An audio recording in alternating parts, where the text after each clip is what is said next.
Éternel, tu sauves les hommes et les bêtes, est-il écrit dans le psaume 36. Et c'est le seul endroit, je crois, où il est question dans la Bible d'un éventuel salut des animaux.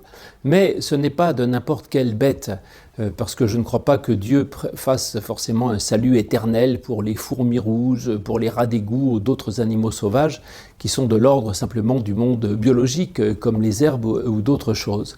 Mais le terme utilisé là dans le psaume désigne le bétail, c'est-à-dire les animaux avec lesquels l'homme a une relation particulière. Or, Paul nous dit en 1 Corinthiens 13 que tout est passager, sauf une chose, c'est l'amour.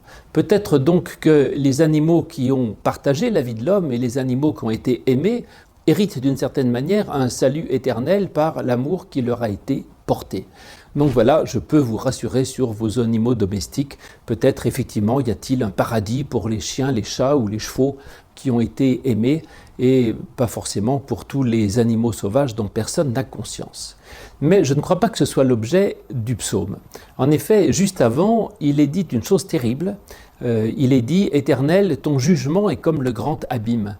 Mais un abîme, c'est affreux, c'est quelque chose dans lequel on peut se perdre et dans lequel on peut tomber et disparaître dans le néant. Et en fait, c'est vrai que si le jugement de Dieu est comme le grand abîme, et si Dieu en venait à vouloir nous juger, alors nous risquerions, nous, d'être précipités dans le néant. Mais juste après, justement, le psaume dit « Tu sauves les hommes et les bêtes ». Ça veut dire que même si nous mériterions d'être jetés dans l'abîme du jugement divin, néanmoins Dieu nous sauve parce qu'il a simplement de l'amour et de la considération pour nous. Donc nous sommes sauvés parce que nous sommes aimés par Dieu. Et de même que Dieu nous sauve, il pourrait même sauver les bêtes, c'est-à-dire que Dieu peut sauver qui il veut, sans aucun mérite de notre part. Il n'est donc pas question de dire sera sauvé quiconque sera un bon croyant, un bon pratiquant, quiconque aura une foi suffisante ou quiconque fera les prières adéquates. Mais si Dieu veut sauver une bête, un animal, il est capable de sauver un animal.